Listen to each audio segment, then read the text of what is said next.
आज जानेंगे शनिदेव और महाराजा विक्रमादित्य जी के बारे में। एक पौराणिक कथाओं के अनुसार बताते हैं कि एक बार सभी नवग्रह सूर्य, चंद्र, मंगल, बुध, बृहस्पति, शुक्र, शनि, राहु और केतु में विवाद छिड़ गया कि इनमें से सबसे बड़ा कौन है। सभी का दावा था कि वही सर्वोत्तम है। जब वे आपस में निर्णय नहीं कर सके तो देवराज इंद्र के दरबार में उनसे इस पर फैसला देने के लिए कहा गया। इंद्रदेव इस स्थिति से डर गए और उन्होंने कहा कि वे इस पर फैसला लेने में सक्षम नहीं है। साथ ही उन्होंने उस समय पृथ्वी पर राज कर रहे राजा विक्रमादित्य की योग्यता और पृथ्वी पर न्यायप्रियता का जिक्र करते हुए उनकी सलाह लेने के लिए कहा। इस पर सभी ग्रह राजा विक्रमादित्य के पास पहुंचे और उन्हें अपना विवाद बताते हुए निर्णय के लिए कहा।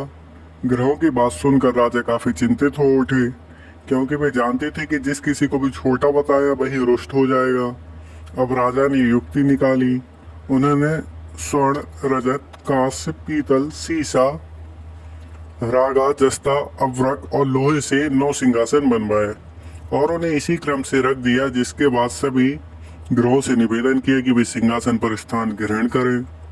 जो अंतिम सिंहासन पर बैठेगा वही सबसे छोटा होगा। सारे ग्रहों ने अपना स्थान ग्रहण किया, जिसमें लोहे का सिंहासन सबसे आखिरी में था, जिस पर शनिदेव सबसे बाद में बैठे और वही सबसे छोटे कहलाए। इस पर शनिदेव कुपित हो गए। उन्हें लगा कि राजा ने यह जानबूझकर किया। तब शनि ने गुस्से में राजा से कहा कि वो उन्हें नहीं जानते। जैसे सूर्य एक राशि में 1 महीना, चंद्रमा 2.25 महीना, 2 दिन मंगल, 1.5 महीना बृहस्पति, 13 दिन बुध और शुक्र 1-1 महीने विचरण करते हैं, वैसे ही शनि 2.5 से 7.5 साल तक एक राशि में रहते हैं, जिसके चलते बड़े बड़े विद्वानों का विनाश हो जाता है। शनि ने कहा कि ये शनि की 7.5 ही थी जिसने श्री राम को 14 वर्ष का वनवास कराया, और जब रावण जैसे महावीर पर आई तो मामूली वानर सेना ने लंका पर विजय प्राप्त कर उसका अंत करवा दिया। इसके बाद राजा को सावधान रहने के लिए कहकर शनिदेव गुस्से से वहां से चले गए। कुछ समय बाद राजा पर शनि 7.5 आई और शनिदेव घोड़ों के सौदागर बनकर उनके राज्य में कई बढ़िया घोड़े लेकर आए। राजा ने यह समाचार सुनकर अपने अश्वपाल को अच्छे घोड़े खरीदने की आज्ञा दे दी। उसने कई अच्छे घोड़े खरीदे। इन्हीं में से एक श्रेष्ठ घोड़े पर राजा सवारी करने निकले, परंतु जैसे वो उस पर सवार हुए घोड़ा सरपट वन की ओर भागा और भीषण वन में राजा को गिराकर वहां से भाग गया। भूखा प्यासा राजा उस जंगल में भटकने लगा। तब एक ग्वाले ने दया करके उसे पानी पिलाया।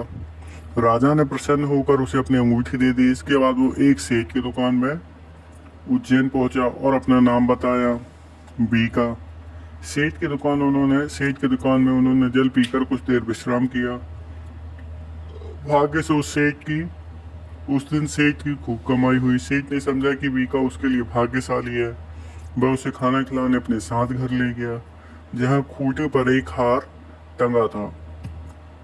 अनायास सेठ को अनोखा दृश्य दिखा कि हार को खूंटी निगल रहा है और देखते देखते पूरा हार गायब हो गया। ये देखकर सेठ घबरा गया और उसे बीका की कारस्तानी समझकर कोतवाल से कहकर न सिर्फ जेल भिजवाया बल्कि हाथ पांव भी कटवा दिए और नगर के बाहर फेंकवा दिया। राजा अपनी इस दुर्दशा से हैरान था। जहाँ बीका गिरा था वहां से गुजर रहे एक तेली को उस पर दया आ गई और उसने अपनी बैलगाड़ी में उसे चढ़ा दिया। बीका बना राजा अपनी जीप से बैलों को हाँकते हुए गाड़ी चलाने लगा।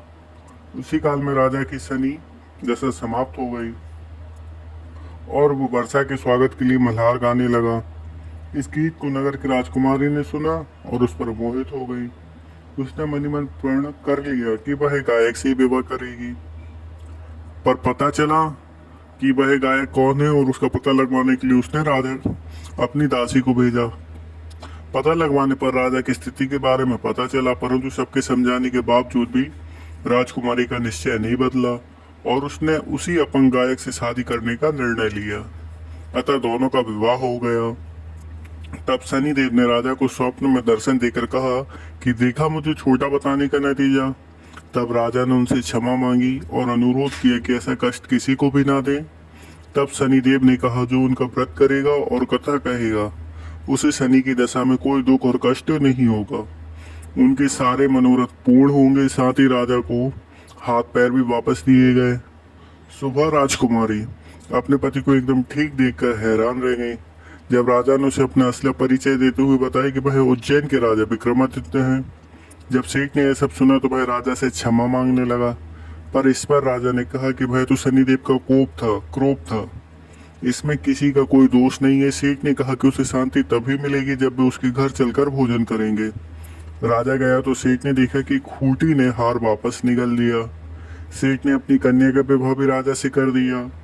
इसके बाद अपनी दोनों पत्नियों के साथ राजा उज्जैन नगरी आए, जहां नगरवासियों ने उनका भव्य स्वागत किया। नगर आगमन के उत्सव पर राजा ने घोषणा की कि उन्होंने शनिदेव का सबसे छोटा बताया था, जो कि गलत है। असल में वही सर्वोपरि है। तब से सारे राज्य में शनिदेव की पूजा और कथा नियमित होने लगी। ये कहानी थी राजा विक्रमादित्य की। उज्जैन के राजा विक्रमादित्य के पास एक ऐसा सिंहासन था कि जिसमें 9 पुतली थी। 9 पुतली का वर्णन हर किसी के पास, मतलब सारे जगत में सबको पता था कि राजा विक्रमादित्य काफी न्यायप्रिय है पृथ्वी के अंदर। तो कोई भी देवता भी उनकी परीक्षा लेने आते थे, दुष्ट भी उनकी परीक्षा लेने आते थे, राक्षस भी सभी उनकी परीक्षा लेने आते थे और वह न्याय उनकी पुतलियों के द्वारा कर देते थे। उनकी जो सिंहासन में पुतलियां थी वह बता देती थी कौन सही है कौन गलत है। इसके थ्रू, पुतलियों के थ्रू वो सही गलत की पहचान करके सामने वाले को न्याय देते थे। और एक कहावत भी है कि कहाँ राजा भोज कहाँ गंगू तेली। जब ये पुतली जब विक्रमादित्य नहीं रहे तब ये राजा भोज के पास गई थी, पर ये धीरे धीरे पुतलियां निकलती गई उसमें नहीं। पर अगर आप उज्जैन जाएंगे, उनके सिंहासन को देखेंगे तो आपको अभी भी पुतलियां दिखाई देंगी। राजा विक्रमादित्य की काफी महिमा है। राजा विक्रमादित्य का उज्जैन में ऐसा भी माना जाता है कि वहाँ हरसिद्धि माता है, या फिर एक माता जी हैं उज्जैन के अंदर, वह बलि लेती हैं। तो राजा विक्रमादित्य जाकर उस कढ़ाई में कूद जाते थे, बलि के रूप में खुद को डेली चढ़ा देते थे, जिससे कि माता जी उनको फिर से जीवन दान दे देती थी। जो नाम राजा विक्रमादित्य का है उज्जैन के अंदर, वैसा नाम किसी और का नहीं है। धन्यवाद। चैनल को लाइक करो, सब्सक्राइब।